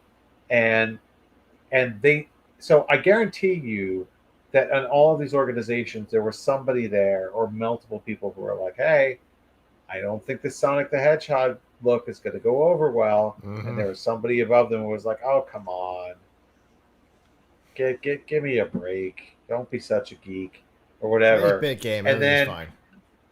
yeah, right. And so I guarantee you there was somebody there who's like, I told you so. And they were happy for the feedback. They were happy. They were happy for Yeah. the negative reaction. They were happy for the feedback because it backed them up. Like, I I'll True. I'll never forget. I won't name names here, although it probably wouldn't matter if I did. But I'll never forget one time a few years ago, many years ago, I wrote a story about how a particular um, computer company had made a very a sexist commercial. They had made a video that was very, in my view, very demeaning to women. Um, it was a laptop commercial, but it showed a woman kind of, um, you know, doing, like, chasing after her boyfriend in ways that were like really. It was. I won't get into it, but it was, in my opinion, really negative portrayal. So I did an article where I mentioned it, and I thought that that the company, when I next saw the people I knew at the company, they were going to be like mad at me. And a couple of them pulled me aside and they were like, "Thank you for writing that article, because we've been saying the same thing, that this was an embarrassing commercial." And then when other people saw your article, they were like, "Hey, we can't be doing things like this anymore." So so sometimes sometimes a negative reaction from somebody outside of the decision making process is exactly what's needed to solve the situation. And like, I guarantee you that you know somebody could have predicted it, right? Somebody did predict it, right? I'm Yeah. sure there were people at there who were like, "If you do this, people are gonna be really mad." And there was probably somebody who was like, "But we need the money, and we'll deal with it." And they didn't realize how bad it was going, how negative the reaction was going to Oh, I just have to say, a quick search for um, laptop commercial sexist returned some real doozies.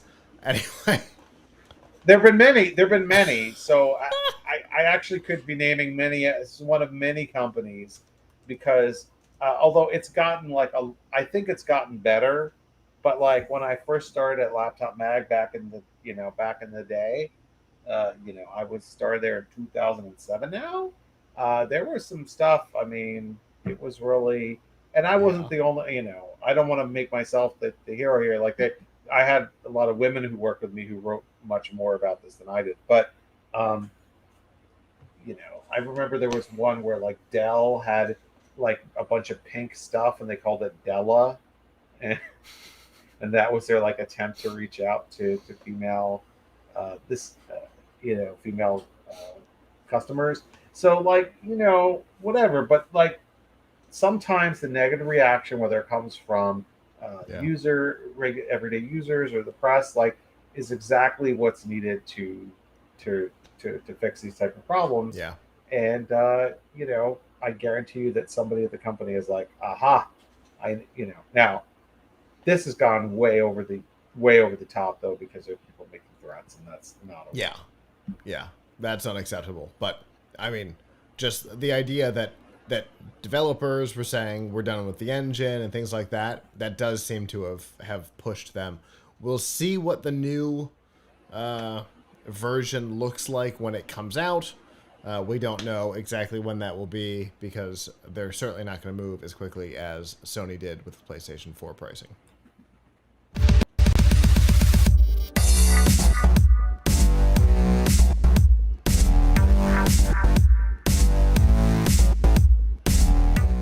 This week's news from the tubes on F5 Live Refreshing Technology is proudly powered by Malwarebytes.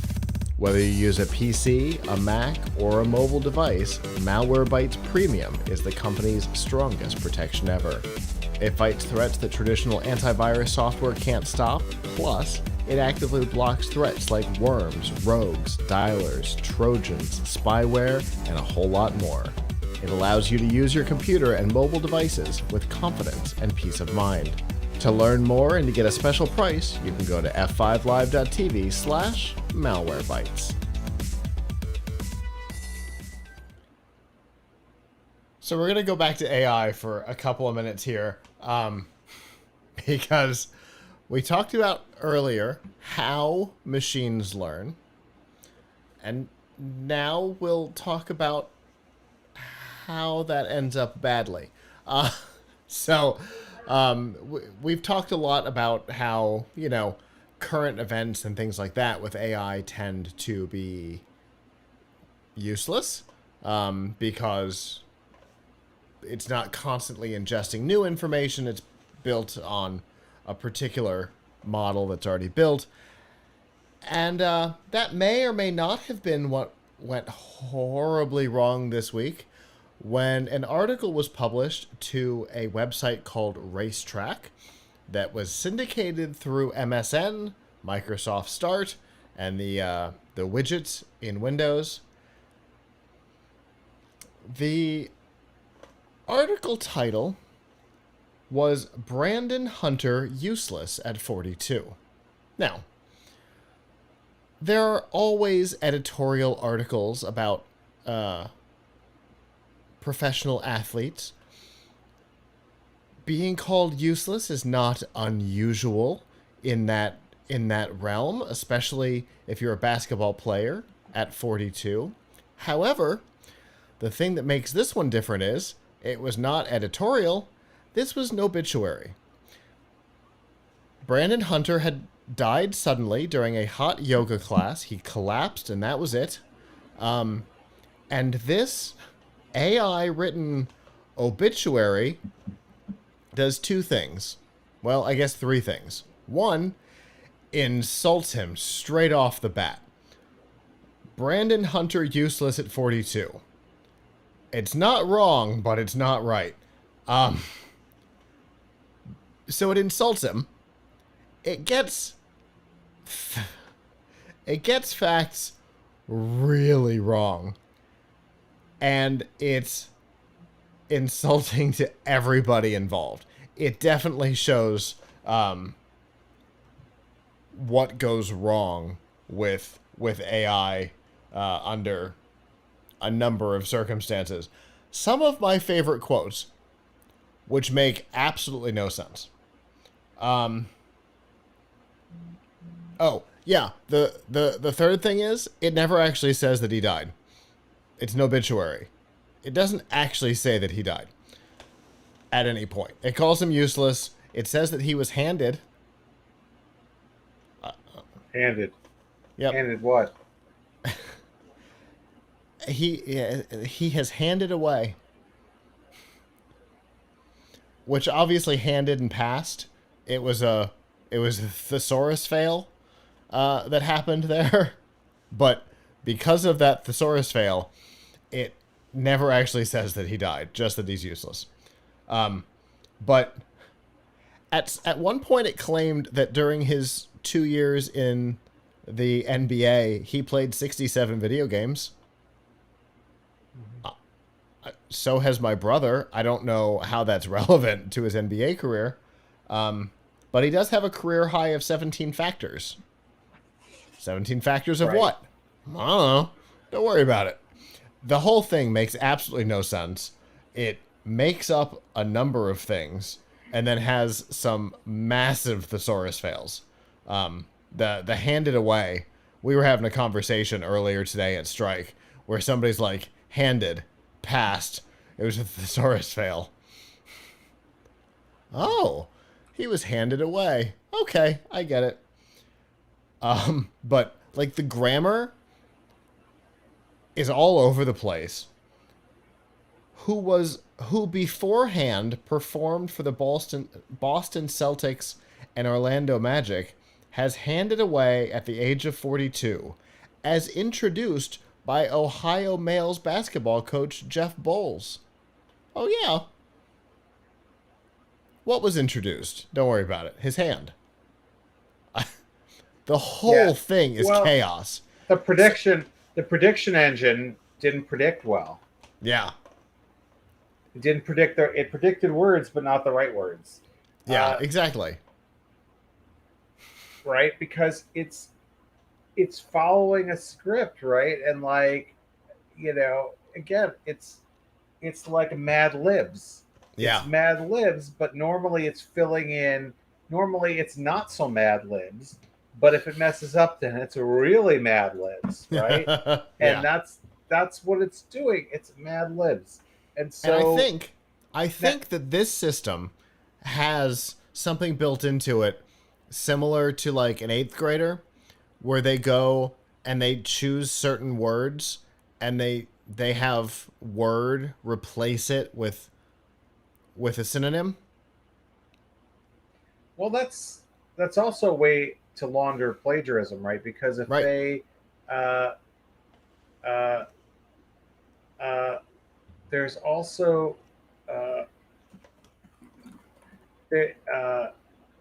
there's also a way to, that's a way to say like, oh, if they're copying things word for word, they can just change a few words here. Right. But Which is what realistically, I which don't is what think. middle schoolers do in book reports.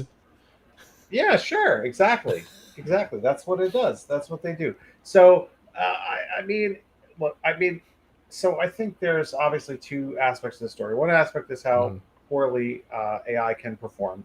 Another aspect to it is MSN, which I have talked about. Yeah. It. I don't know if did we ever do an episode about that on the show about how bad that kind of tabloid quality stuff is on the Windows widget, which is powered by MSN. Yeah, I So don't I don't think we the have. The whole system, by the way, is now called Microsoft Start in all of its places. The so underlying thing is all coming from Microsoft Start now. so I'm looking right now. I don't know if I see anything that terrible in my feed, but I have seen some really horrible stuff when you click on that, like the widget board, which is built into Windows 11 and 10, uh, and like so there was one. I wrote an article about this like maybe I don't know 4 or 5 months ago. It's like reading, it's like being in the supermarket checkout aisle. And this is not to say um, this is not to say that they are like, because they're AI. I mean, they're bad. These things aren't bad AI. They're just like trashy stuff. So, they have things that is, they put things in there that was extremely, uh, political stuff, conspiracy theory oriented. There was one that was like, I'm a doomsday prepper and here's what I'm doing. Lots and lots of the same story got repeated over and over again for me about somebody claiming that they temporarily died and went to hell, and here's what hell looks like, and they play Rihanna music over and over again. Um, and seemingly, I kept getting that story because whoever wrote it, kept republishing it, Mm-hmm. um, like with a new dateline. So whatever system MSN uses just kept picking it up over and over again. So I'm looking right now at MSN and like, here are some things that are on there on the homepage for me. Are you still conscious after you die? Researchers weigh in. I guess that's not so bad as the ones I got about are you going to hell or not. Uh, uh, let's see.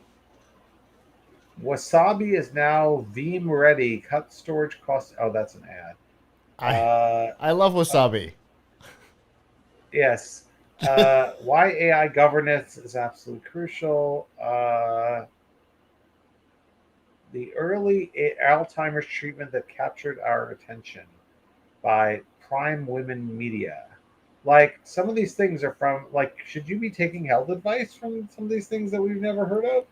Probably not. Like, uh, she finds you should add this spice to your coffee every day for brain health.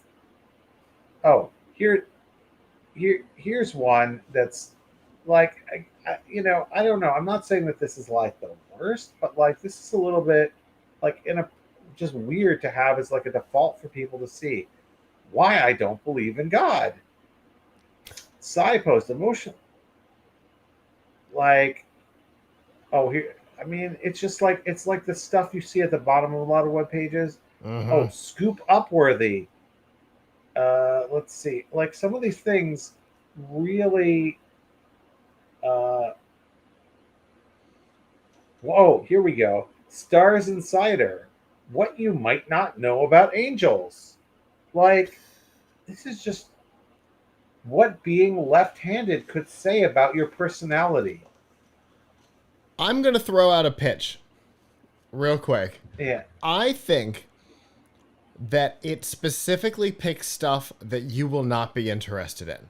Because all of my stuff, I don't have any of that. Some of those I would read out of pure weird curiosity, but I'm also the kind of guy Yes, that me likes to too. watch videos about flat earth because hearing people talk themselves in circles is always fun. But the only thing that's in mine right now, starting from the top, 6 things you feel. 18 movies from. 39 southern phrases. 10 surprising points. 14 childhood myths. I hate listicles. Hate them. Yeah. Microsoft has to know that. And yet, my Right. whole thing is listicles. As if it's tempting me. We know you're going to hate this. However, don't you want to check this one out? No, I don't. Thank you, though. Can we trade? Yeah, I mean, I clicked something. I must have given in to just see how bad they were. So it's hard to say, but I'm just saying, there's a lot of trash in here. So MSN, first of all, does a terrible job of uh, does a does a terrible job of weeding this stuff in and out. I'm not Yeah. even sure whether there's an actual human that looks at it. Um, then No, we have the problem of AI. they fired the entire Microsoft News team. So no, there's no human being looking at them. Well, I should say though that like a couple times when I wrote to the PR person I have there about like a really bad story that came up on here, they're like, "Oh yes, we're sorry, we have processes in place to screen for those sorts of things," making it sound like there was a person who looks at it, but probably, but maybe not. Like, by the way, if there is a person whose job it is to look at, I have nothing but empathy for that person because, like, they probably don't have a lot of either time to do it, and they're probably incentivized to let things through, which is the same problem with AI, with screening of AI articles. So, one thing that really gets my goat, no matter which door you open, is the is when people say. Um, is when people is when we you have AI generated articles like the one that you just cited, and the response that we usually get to that is like, well, somebody messed up, some human messed up, like there was supposed to be a fact checker, and uh, the fact checker didn't do their job, right? And it's always like that's always the story. Like, oh, there must have been a human who was responsible for that AI, and they should be fired, right? Because they let it through. But my sense of that is so. First of all, I think a lot of what's happening with these, I think in a lot of cases when the AIs are generating these things, there is a human somewhere involved because they probably don't have it integrated into the CMS. So, I mean, there may be tools that do integrate into CMS, but I think most people are being cheap. And what they're probably doing is going to ChatGPT or something like that, asking it to write giving it a very brief prompt, taking the output, hitting Control A, select all, copy, going into WordPress or whatever CMS they have, hitting paste, and publishing it. So uh, and the person doing it may very well not be an editorial person at all, someone with any sense of editorial at all. But if you, but there's this constant belief that like, oh, we're just one or two humans away from solving these problems. Like, oh, this would all be fine if you just had a human made sure that the human fact checker checked everything. Well, the amount and quality, like, yes, some of the things that stood out in that are so egregious that anyone who read it for a second would have caught them. But there's a lot of very subtle mistakes in these that are harder to catch. And you're probably not being given a lot, even if there were a person whose job it was to just fact check the AIs. We know that person's incentive would be to get the stuff up in like a minute or something. You and the types of errors that the AIs make are so hard to predict that it's really hard to edit an AI. It is harder to edit an AI than it is to edit a person. I have looked at both, and usually when I hire a freelance writer, first of all, I have some faith in that person that they know what they're talking about. So if there's some aspect of the article that is above my head, right? Like, oh, like we used to have a power supply writer, and he was so fluent in like the minutia of like, voltages and voltage controls and stuff like that. And so I could read his articles and I'd edit his articles, but man, there were things in his articles that were a bit above my head. But I knew he knew what he was talking about. It made logical, coherent sense. Okay, I trust you know what you're doing here. The errors that AIs make are all over the place. So you would need some, including some very basic facts. So you would need somebody who was a subject matter expert on that exact subject, and they would need to go out and actually Google some things. So like if it said there that person like scored 50 points or something, like that sounds credible because the person was a basketball player or whatever, right. But you better go check that because it might have been 40 points, right? Or not at all. So or if it even says something really throwaway like, oh, they were born on Independence Day. And you'd say, oh, great, they're born on July 4th. And then you go and look and they're born July 2nd or something. Like you don't. Or on Canadian Independence Day. You can't trust a single thing they said. Right. You can't take a single word that they said for granted. And that's where errors are going to slip through, even if you have somebody who's really good. And then you have someone who's under time pressure. They've got to do a turnaround in a couple of minutes. And then, and it's the most thankless job on earth, because here you are, you probably were trained to be an editor or a writer, and you're like, oh, I'm cleaning up after this worthless machine. Like, that's got to be the most thankless job on earth, right? So, Agreed. no one is ever going to get that job right. So, I mean, I'm not trying to go off on a tangent here. What I'm saying is, like, human fact checkers are not going to solve this AI problem. True. Yeah. Now, this one in particular could have been caught as garbage, just from the headline. If a human read useless, Yes. At what? Hold on. Yes, it's pretty plain. Yeah, but like you said, this is not the norm. The norm is, I'm gonna do the math in my head. 8,300,000,000 something is right. That looks like the right number. Keep moving. Right, exactly. You have to really, really check. There was and also just little things like I don't know, shades of meaning, even on the best AIs get lost. So I was reading one about sports reporting, and there was some local newspaper that had used AIs for sports reporting. And one of the things was something like one team was beating the other team by like 40 points. And the other team scored like 7 points in the fourth quarter. They were still down by like a lot. And it said something like they almost came back or something like that. They made a run at it in the fourth quarter by scoring 7 points, because it didn't see the shade of meaning of like, actually 7 points is pretty worthless. Like that's right. So it's it's those little pieces of meaning that matter. Yeah. And also that show you that they're really not thinking. Yeah, for sure.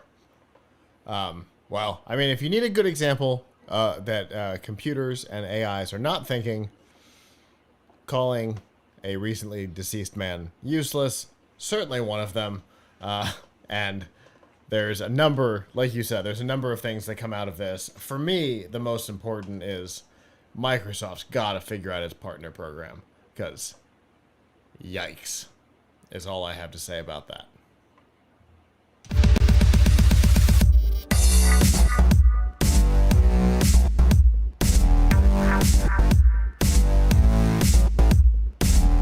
This week's DRM Not Included on F5 Live Refreshing Technology is proudly powered by Amazon Prime.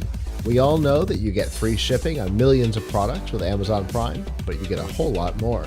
Like free music with Amazon Prime Music, free TV, movies, and documentaries with Amazon Prime Video, free games, and a free Twitch subscription to support the content creator of your choice with Amazon Prime Gaming. Plus, a whole lot more. We've got links to all of these features and some of our favorites, plus a 30-day free trial, all by going to f5live.tv/prime. TikTok and parent company ByteDance received a pretty hefty fine from the European Union this week, $368 million. It came from Ireland's Data Protection Commission, in particular, surrounding youth protection. They have similar laws in place to what we have here in the U.S., the COPA, the Child Online Privacy Protection Act. Was that it? Yep. And in 2018, the Federal Trade Commission fined ByteDance over Musical.ly, which was the same thing that TikTok is now, for violating COPA. And here we have the EU fining them. What were they unhappy about? When you create a new account, you obviously have to put in your age. If it is a youth account, TikTok would make those accounts public by default. So you'd have to know that. You'd have to go change the setting to make it private.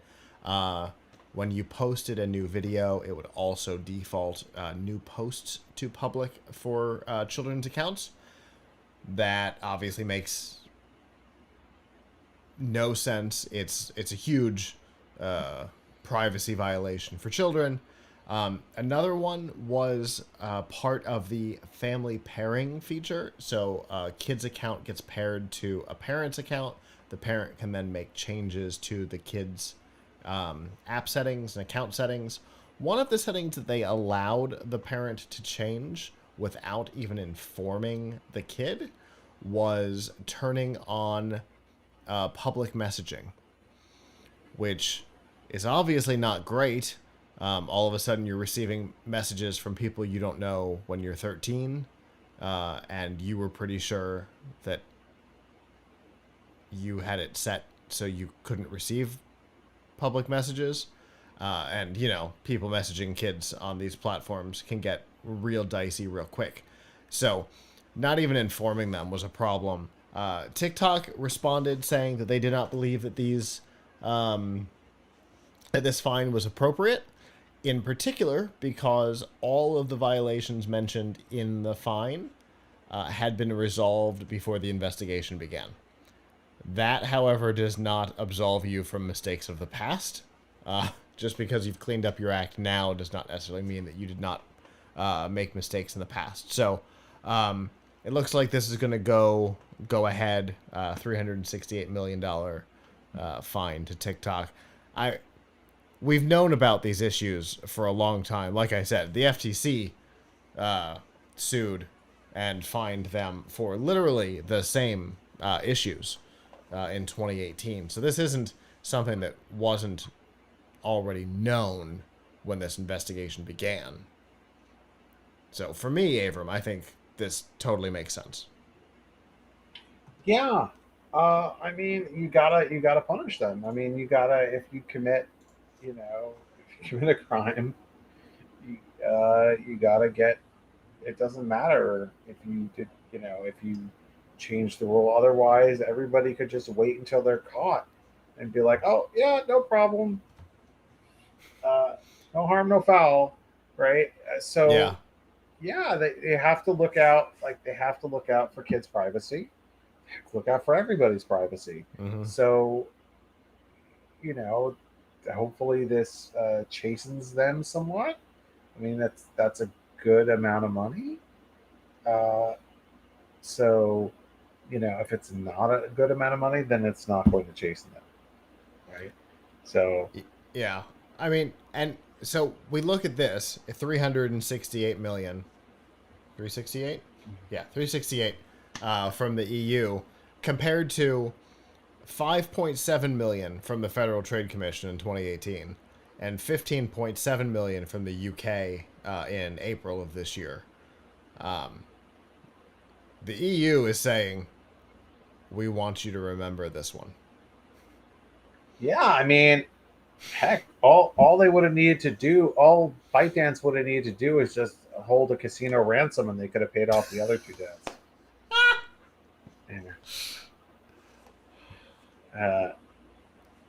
Yeah, but yeah, they need to be. I mean, they look. I'm sure they can afford it, and if it hits them in the pocketbook, that's exactly the point. So,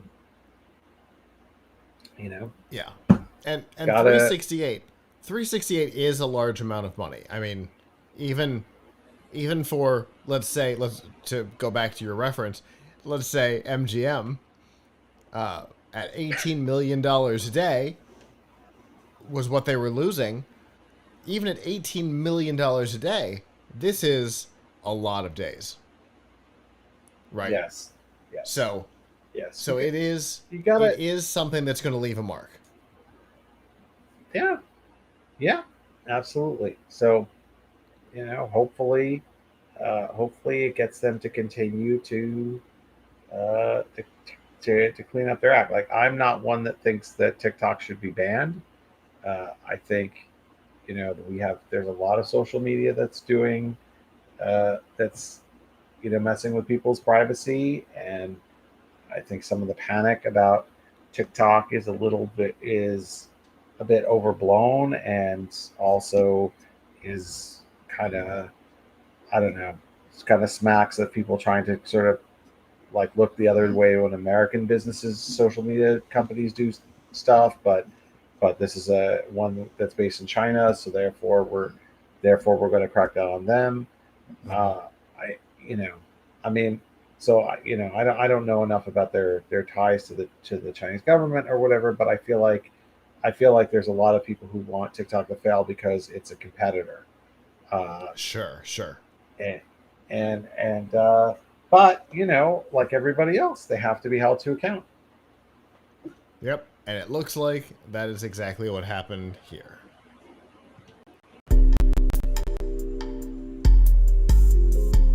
Well, that is our show. Thank you to those of you who joined us live, and we're chatting along in the chat room tonight. If you would like to join us live in the future, normally Sunday nights at 9 p.m. Eastern, you can go to f5live.tv/join us. If you're not able to join us live, that's okay. PLUGHITZlive.com/subscribe. You can see all of our shows and all of the ways that you can watch, listen, and follow along. Of course, if you're using a particular podcast app, you can always search for us there. We should be wherever you are. If you don't find us, let us know. We'll make sure that we get ourselves over there as well. Yeah, I think that does it for tonight. So, on behalf of the staff that's not here, I'm Scott. I'm Avram. And we will see you back next time.